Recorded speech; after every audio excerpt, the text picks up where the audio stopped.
Hello students, UPSC पथिक channel पर आपका स्वागत है। मेरा नाम है गौरव गर्ग।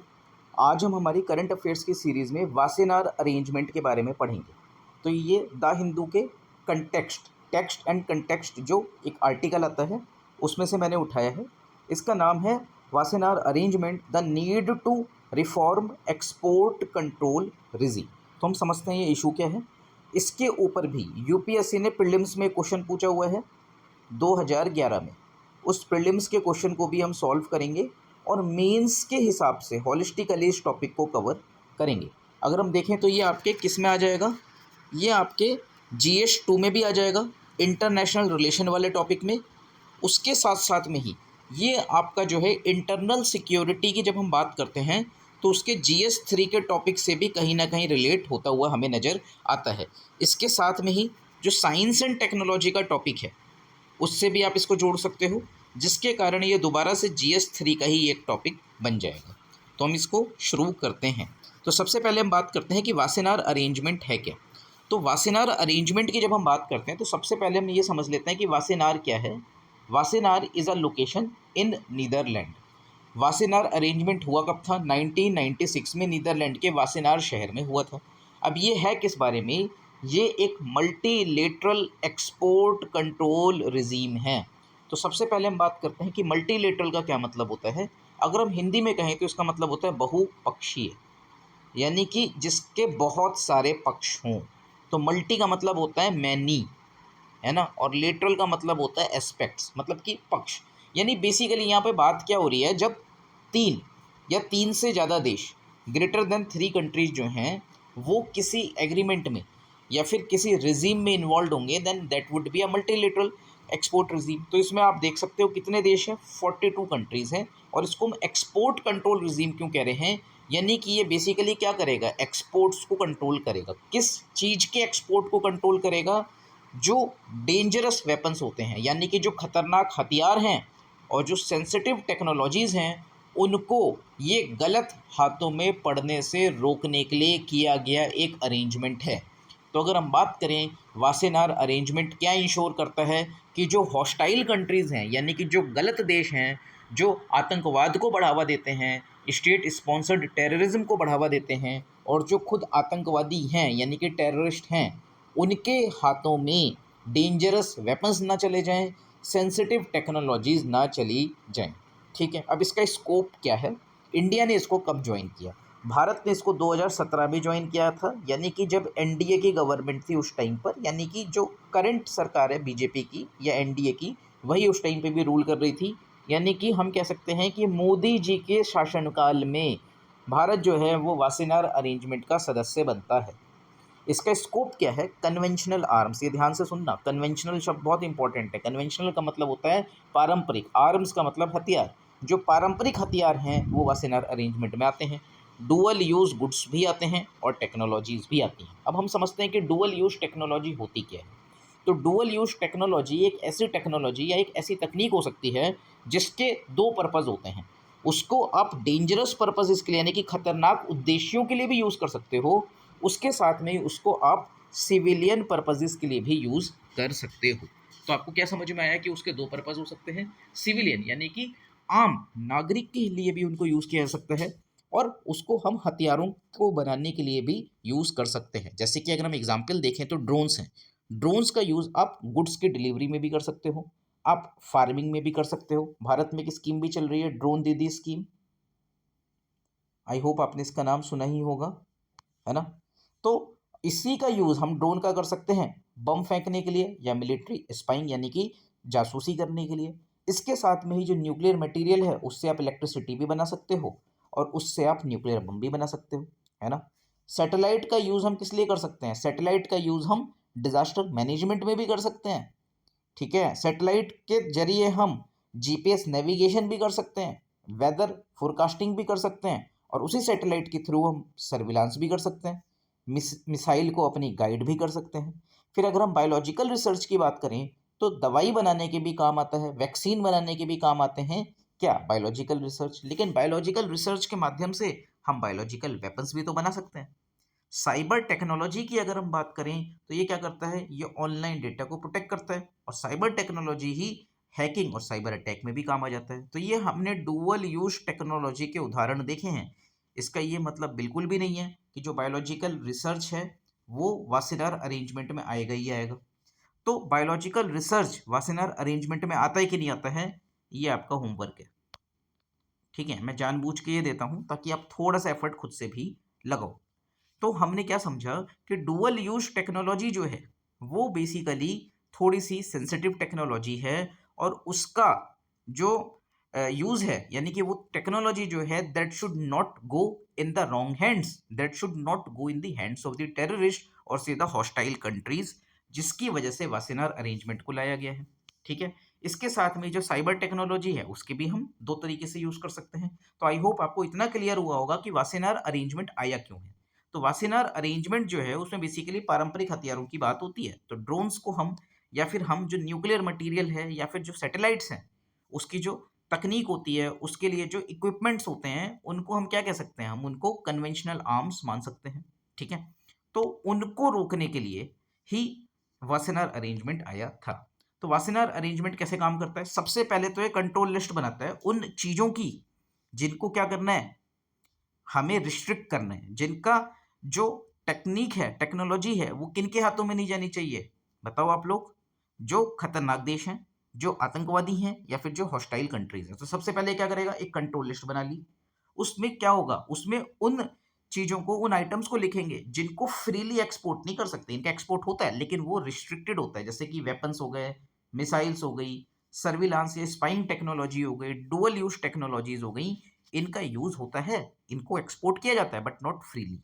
ठीक है, फिर हम बात करेंगे कि हम बायर्स को चेक करेंगे कि भाई जो कंट्रीज इनको खरीद रही हैं वो कितनी सेफ हैं, उनकी कितनी रिस्पॉन्सिबिलिटी रही है, वो ट्रस्ट वर्दी हैं या नहीं है। और से नो टू रिस्की कंट्रीज, और जो देश रिस्की हैं, जिनमें हथियारों को बेचना, टेक्नोलॉजी को बेचना खतरनाक है, उनको हम नहीं बेचेंगे। क्यों? क्योंकि वो क्या करती हैं, वो आतंकवाद को बढ़ावा देती हैं, वो ह्यूमन राइट का वायलेशन करती हैं, या वो रिस्पॉन्सिबल है वॉर एग्रेशन के लिए, तो उनको ये तकनीक डिनाई कर दी जाएगी। तो आई होप आपको इतना समझ में आया होगा वासेनार अरेंजमेंट। अब हम कुछ एग्जांपल्स देखते हैं जिनके थ्रू हमें क्लियर हो जाएगा कि वासेनार अरेंजमेंट के तहत क्या हमने कभी किसी देश को वेपन देने से, तकनीक देने से मना किया भी है कि नहीं किया है। तो देखो, एक तो एग्जाम्पल हमारे पास इंडिया का ही है कि जो इंडिया है वो 2017 में क्या बन गया था, वासेनार अरेंजमेंट का मेंबर बन गया। और जब उसने ऐसा किया तो उसको एडवांस मिलिट्री, स्पेस और डुअल यूज टेक्नोलॉजीज मिलेंगी। तो उसकी जो एक्सेस है यानी कि पहुंच है इन टेक्नोलॉजीज को लेकर, वो बेहतर हो जाएगी। अगर हम रशिया की बात करें तो रशिया ने यूक्रेन पे हमला किया, जिसके कारण जो मिलिट्री टेक्नोलॉजी है रशिया की वो ब्लॉक कर दी गई और रशिया को काफी नुकसान भी हुआ। चाइना की अगर हम बात करें तो चाइना क्या करता है, उसकी एआई या स्पाइंग टेक्नोलॉजी जो है वो रिस्ट्रिक्टेड है to prevent the domestic human right abuses. इसके साथ में अगर हम ईरान की बात करें तो ईरान को मिसाइल नहीं दी जाती है, मिसाइल के कंपोनेंट्स नहीं दिए जाते हैं ताकि वो वेपन्स ना डेवलप कर ले। जैसे कि अगर हम बात कर ही रहे हैं इसराइल इसकी, ईरान की, तब आपने एक JCPOA का नाम भी सुना होगा, joint comprehensive plan of action. ठीक है, इसको बेसिकली हम क्या कहते हैं, ईरान न्यूक्लियर डील भी कह देते हैं। तो ये जो ईरान न्यूक्लियर डील है ये डोनाल्ड ट्रंप ने क्या कर दिया है, एक तरीके से कैंसिल कर दिया है ना। तो ईरान न्यूक्लियर पावर बने ये नहीं चाहता कौन, ना तो यूएस चाहता है ना ही इसराइल चाहता है।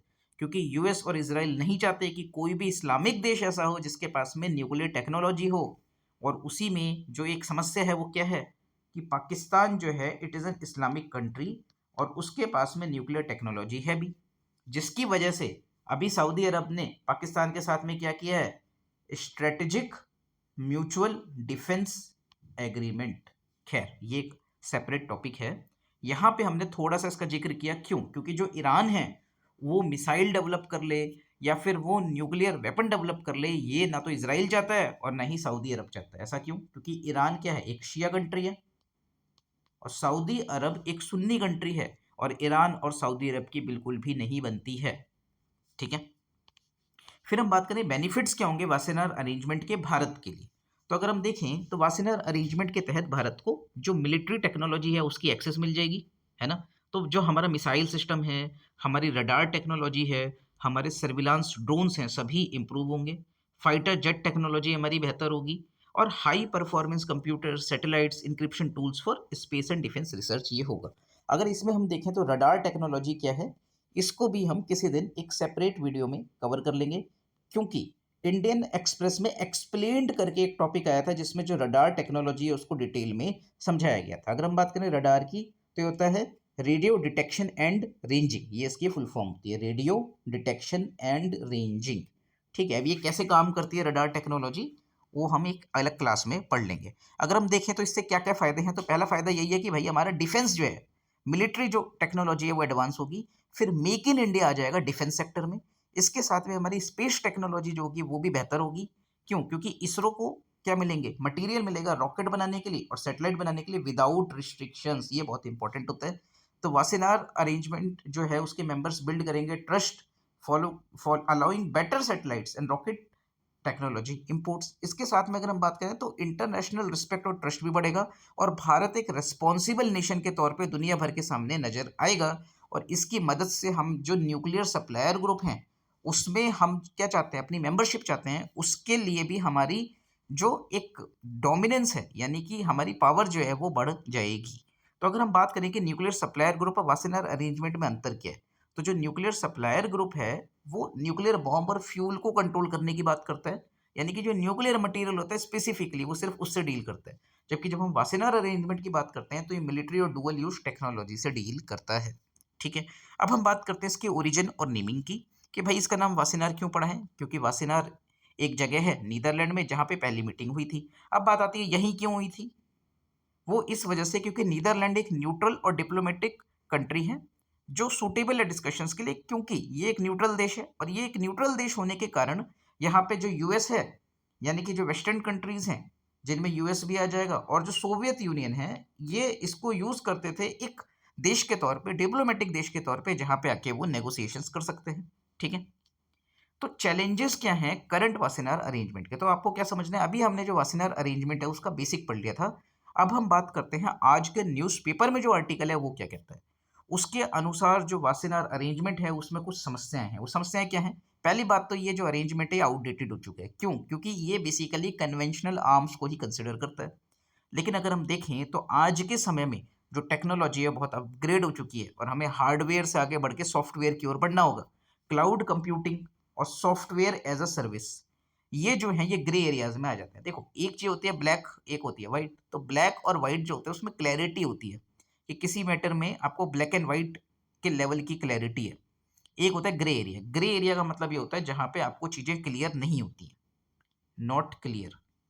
ठीक है, जिसमें हम कहते हैं कि यहाँ पे मामला बहुत ज़्यादा शेडी हो गया है, यानी कि ग्रे हो गया है, यानी कि चीज़ें स्पष्ट नहीं हैं। तो क्लाउड कंप्यूटिंग जो है ये नई टेक्नोलॉजी है। सॉफ्टवेयर एज अ सर्विस, इसके ऊपर भी यूपीएससी ने प्री में सवाल पूछा हुआ है। आई थिंक 2020 या 2021 या 2022 के प्री में ही सवाल आया था। तो आप लोग इसको भी एक बार देखें। तो आई होप आपको क्लाउड कंप्यूटिंग और सॉफ्टवेयर एज अ सर्विस क्या होता है ये मालूम ही होगा। तो ये वो चीज़ें हैं जो ग्रे एरिया जो है वो क्रिएट करती हैं, क्योंकि रिमोट एक्सेस में ही आती हैं और ये एक्सपोर्ट मानी ही नहीं जाएंगी। जैसे हमने क्या कहा, वासेनार अरेंजमेंट जो है मल्टीलेटरल एक्सपोर्ट कंट्रोल रिजीम है। लेकिन जब हम बात करते हैं क्लाउड कंप्यूटिंग की और सॉफ्टवेयर एज अ सर्विस की, तब ये कई बार एज अ एक्सपोर्ट माना ही नहीं जाता। क्योंकि क्या होता है, अगर हम बात करें कि भारत का कोई मतलब एक कंपनी है, हम बात करते हैं एक कोई भी कंपनी ले लेते हैं, यूपीएससी की कोई कोचिंग ले लेते हैं। ठीक है, तो यूपीएससी की एक कोचिंग है भाई, उसकी एक वेबसाइट है ना, उसका एक पोर्टल है। उस पोर्टल पे वो क्या करते हैं, अपने वीडियोस को अपलोड करते हैं। तो जो वीडियोस वो अपलोड कर रहे हैं अपने पोर्टल पे, उसका जो सर्वर है वो भारत में स्थित नहीं है, उसका सर्वर किसी विदेश में स्थित होगा। आई थिंक वो कहाँ पर है, साउथ ईस्ट एशिया के किसी देश में है। ठीक है, तो वहाँ पे जो वो सर्वर है यानी कि जो सारा का सारा डेटा है वो क्लाउड पे स्टोर्ड है, और उसका जो सर्वर है जो क्लाउड है वो आपका कहाँ पर है, किसी साउथ ईस्ट एशियन कंट्री में है। जहाँ तक मुझे ध्यान है इंडोनेशिया में होता है। आप इसको एक बार क्रॉस वेरीफाई कर लेना। तो इससे आपको क्या समझ में आ रहा है कि भाई ये जो डेटा है वो कहाँ पे है, आपका इंडोनेशिया में है या फिर साउथ ईस्ट एशिया के एक देश में है। तो उसको हम क्या कहेंगे कि यहाँ की एक कंपनी जैसे कि कोई कोचिंग इंस्टीट्यूट है, वो उस डेटा को वहाँ पे यूज़ कर रही है, स्टोर कर रही है, तो वो एक्सपोर्ट है कि नहीं है, इसको लेके कन्फ्यूज़न है। This is a grey area. तो इस तरीके की चीज़ों में भी क्या हो सकता है, आपका सेंसिटिव इन्फॉर्मेशन ली जा सकती है और उसको यूज़ किया जा सकता है किसी पर्टिकुलर देश के अगेंस्ट में, ठीक है? तो इस वजह से जो क्लाउड कंप्यूटिंग है और सॉफ्टवेयर एज़ अ सर्विस है, इनको भी इंक्लूड किया जाना चाहिए वासेनार अरेंजमेंट में। फिर हम बात करें वॉलंटरी और कंसेंसस बेस्ड, इसमें कुछ स्ट्रक्चरल प्रॉब्लम्स हैं वासेनार अरेंजमेंट में कि कोई भी नया जो एग्रीमेंट है या फिर कोई नया प्रपोजल है वो कब तभी एक्सेप्ट होता है जब एक वॉलंटरी कंसेंसस हो, यानी कि जितने सारे के सारे देश हैं वो उससे सहमत हों। अगर एक भी देश ऐसा निकल जाता है जो वासेनार अरेंजमेंट से सहमत नहीं है, तो फिर क्या होगा, कोई रिफॉर्म आ ही नहीं पाएगा, ठीक है? तो ये एक समस्या की बात है। इसके साथ में ही अनइवन इम्प्लीमेंटेशन भी हमें देखने को मिलता है। कंट्री जो है वो अलग अलग नियम फॉलो करती हैं, लूप होल्स हमें देखने को मिलते हैं। वासेनार अरेंजमेंट कई बार हमें देखने को मिलता है that it is not binding, ठीक है? ये बेसिकली एक वॉलेंटरी अरेंजमेंट है, ठीक है? अब क्योंकि ये बाइंडिंग नहीं है तो इस वजह से समस्याएं तो आएंगी, ठीक है? फिर हम बात करें इसमें क्या रिफॉर्म्स होनी चाहिए, तो हम क्या कहेंगे, इसका जो स्कोप है वासेनार अरेंजमेंट का उसको बढ़ाया जाए, उसमें cloud computing and software as a service को लेके आया जाए, तो उसकी स्कोप को एक्सपेंड करो, उसके साथ में जो एक्सपोर्ट है उसको रीडिफाइन करो, ठीक है? तो expand scope include cloud based tech enabling mass surveillance profiling और क्रॉस बॉर्डर कंट्रोल, जैसे कि बायोमेट्रिक डेटाबेसेस। इसके साथ में एक्सपोर्ट को हमें क्या करना है, रीडिफाइन करना है। रिमोट एक्सेस, एडमिन राइट्स और API use should be considered export. API होता है एप्लीकेशन प्रोग्रामिंग इंटरफेस। देखो, जब हम क्या करते हैं अपने जीमेल अकाउंट पर लॉगिन करते हैं तब हमारा नाम और हमारी ईमेल की जो डिटेल्स होती है वो ऑटोमेटिकली जो है वो गूगल के पास चली जाती हैं। तो वो एक प्रकार का एप्लीकेशन प्रोग्रामिंग इंटरफेस होता है। तो एप्लीकेशन प्रोग्रामिंग इंटरफेस में क्या होता है, ये मैं हल्का सा आपको बता रहा हूँ, एज सच बहुत जानने की भी आपको जरूरत नहीं है।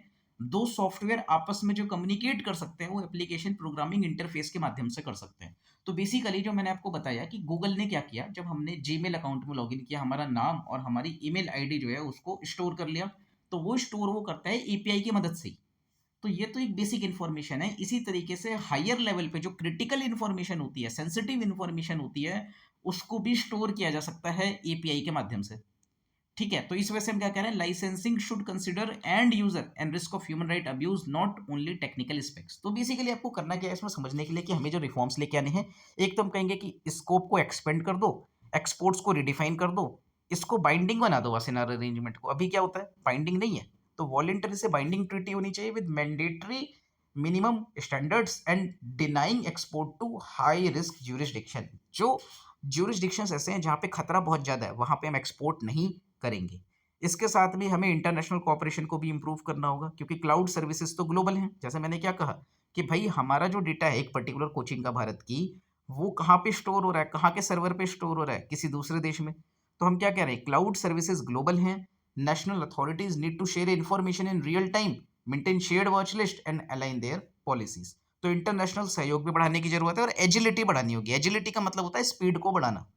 तो हमें क्या करना है कि भाई जो नए नए रिफॉर्म्स हैं वो बड़ी तेजी से लेके आने हैं, किसमें, वासेनार अरेंजमेंट में। तो उसके लिए हम एक स्पेशलाइज्ड टेक्निकल कमिटी बना सकते हैं। सनसेट मैकेनिज्म होना चाहिए। सनसेट मैकेनिज्म का मतलब ये होता है कि एक टाइम पीरियड आपने समय सीमा निर्धारित कर दी है और उसके बाद में ऑटोमेटिकली क्या होगा, वो चीज़ खत्म हो जाएगी। जैसे कि हमने क्या किया, एक लॉ बना दिया, और जब एक लॉ बनाया तो उसका हमने एक सनसेट टाइम डिसाइड कर दिया कि ये जो लॉ है इसका सनसेट टाइम हम मान लेते हैं, मान लो 1 दिसंबर 2025 है। इसका मतलब क्या होगा, जैसे ये तारीख बीतेगी या फिर जैसे ये तारीख आएगी, जो ये लॉ है वो अपने आप से क्या हो जाएगा, एक्सपायर हो जाएगा, लागू होना बंद हो जाएगा। क्यों? क्योंकि उसमें एक सनसेट मैकेनिज्म। तो यहाँ पे सनसेट मैकेनिज्म कैसे काम करेगा कि जो आउटडेटेड आइटम्स हैं उनको हमें अमेंडमेंट करके कंसेंसस बना के डिलीट करने की जरूरत नहीं है। तो सनसेट मैकेनिज्म ये कहता है कि कुछ जो आउटडेटेड आइटम्स हैं वो ऑटोमेटिकली रिमूव हो जाएंगे। हमें सेपरेट और फास्ट मूविंग रिजीम्स चाहिए, जैसे कि एआई, साइबर वेपन्स, इनको भी हमें ठीक से एक्सपोर्ट कंट्रोल रिजीम में डालने की ज़रूरत है, ताकि जो आतंकवादी हैं या फिर जो हॉस्टाइल कंट्रीज़ हैं उनके हाथों में ये जो डेंजरस वेपन्स हो सकते हैं या फिर जो ये सेंसिटिव टूल्स हो सकते हैं ये ना पहुंचे। अब बात आती है कि क्या रिफॉर्म्स रियलिस्टिक हैं। जैसे कि हमने कहा कि हमें एक्सपेंड करना होगा, यानी कि विस्तार करना होगा स्कोप का, एक्सपोर्ट को रिडिफाइन करना होगा, है ना, हमें क्या करना होगा, एक सनसेट मैकेनिज्म बनाना होगा, यानी कि ताकि हम एजिलिटी को बढ़ा सकें, इंटरनेशनल कोऑपरेशन बढ़ाना होगा, इस अरेंजमेंट को बाइंडिंग बनाना होगा। क्या ये पॉसिबल है भी? देखो, जब हम कहते हैं कि ये रियलिस्टिक है कि नहीं है, तो आपको एक बात समझनी होगी, जो ताकतवर देश हैं वो इसके एक्सपेंड होने का विरोध करेंगे, क्योंकि ताकतवर देशों के पास में टेक्नोलॉजी है। तो जिस देश के पास में टेक्नोलॉजी पहले से ही है, जिसके जो साइबर सिक्योरिटी में अच्छा काम कर रहा है, जो साइबर क्राइम्स कर सकता है दूसरे देशों में, जो दूसरे देशों के डेटा को चुरा सकता है, जिन देशों में सर्वर्स हैं, है ना, जिन देशों में सर्वर को स्टोर किया जा रहा है, जो देश software as a service provide कर रहे हैं, जो क्लाउड कंप्यूटिंग सर्विसेज प्रोवाइड कर रहे हैं, वो कभी भी नहीं चाहेंगे कि क्या हो, वासेनार अरेंजमेंट जो है उसको एक्सपेंड किया जाए और उसमें एक्सपोर्ट को रीडिफाइन किया जाए। देखो क्या है, powerful countries benefiting from surveillance tech में रजिस्ट, ठीक है, वो विरोध करेंगी। Consensus rule, small number of countries can block reforms, ये एक समस्या है। Technically defining cloud exports and controlling them is complex. अब कौन सी चीज क्लाउड एक्सपोर्ट है, उसको डिफाइन करना, उसको कंट्रोल करना बहुत मुश्किल हो जाता है। अब रीजंस क्या है होप के, यूरोपियन यूनियन ऑलरेडी अप्लाई कर रहा है stricter national controls on cloud technology, और जो ह्यूमन राइट फ्रेमवर्क्स हैं और गवर्नमेंट प्रोक्योरमेंट रूल्स हैं, वो प्रेशराइज कर सकते हैं कंपनीज को कि वो क्या करें, रिफ्यूज कर दें रिस्की क्लाइंट्स को। तो इस तरीके से आपको जितनी इसमें से जो इन्फॉर्मेशन है वो काम की लगे, उसको आप ले लें, और अपने खुद के भी आपको 1 to 2 पेजेस में ना शॉर्ट नोट्स बना लेने चाहिए, मैं तो कहूँगा। वरना आप इसकी जो स्लाइड्स हैं वो मैं इनको अपलोड कर दूंगा, उससे भी इसको आप रिवाइज कर सकते हो, ठीक है। फिर हम बात करें इसकी समरी की, तो वासेनार अरेंजमेंट जो है रिटेन करता है नॉर्मेटिव इन्फ्लुएंस को referenced bye US export administration regulations, यानी कि इस पे जो प्रभाव पड़ता है यूएस के एक्सपोर्ट एडमिनिस्ट्रेशन रेगुलेशन का प्रभाव पड़ता है। यूरोपियन यूनियन के जो डुअल यूज रूल्स हैं उससे भी ये प्रभावित होता है, और टेक कंपनी जैसे कि माइक्रोसॉफ्ट फॉर कंप्लायंस से भी जो वासेनार अरेंजमेंट है वो प्रभावित होता है। तो अगर हम करंट गैप की बात करें तो रूल्स आउटडेटेड हैं, can not fully prevent misuse of cloud services, है ना, digital surveillance and dual use technologies, ये 3 चीजें इन्होंने लिखी हैं कि क्लाउड सर्विसेज का जो मिसयूज होता है उसको भी ये रोक नहीं पाता, डिजिटल सर्विलांस को भी ये रोक नहीं पाता, और जो डुअल यूज टेक्नोलॉजीज हैं उसमें भी इसको समस्याओं का सामना करना पड़ता है। तो इस तरीके से टॉपिक जो हमारा खत्म हो जाता है, छोटा सा टॉपिक था, इसके ऊपर मेंस में क्वेश्चन आ सकता है, अभी तक नहीं आया है लेकिन हाईली इंपॉर्टेंट है ये, ठीक है। 2000 देखो 2017 में भारत इसका सदस्य बना है, अगले साल आप पेपर दोगे 2016 2026 होगा, यानी कि 9 साल के आसपास हो जाएंगे, है ना, और जब रिजल्ट आएगा तब 2027 हो जाएगा। तो यानी हाई चांसेस हैं that it can come next year in the exam, और न्यूज़पेपर में तो आर्टिकल आ ही गया है। फिर हम बात करेंगे यूपीएससी के क्वेश्चन की, तो recently the USA decided to support India's membership in multilateral export control regime.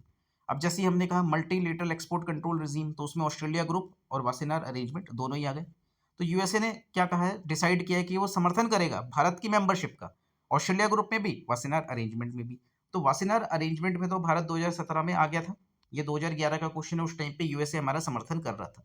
अब दोनों में अंतर क्या होता है, देखो हमने ऑस्ट्रेलिया ग्रुप नहीं पढ़ा, ठीक है, लेकिन वासेनार अरेंजमेंट पढ़ लिया, तो हम कोशिश करेंगे कि उसके जरिए हम इस क्वेश्चन को सॉल्व कर पाए।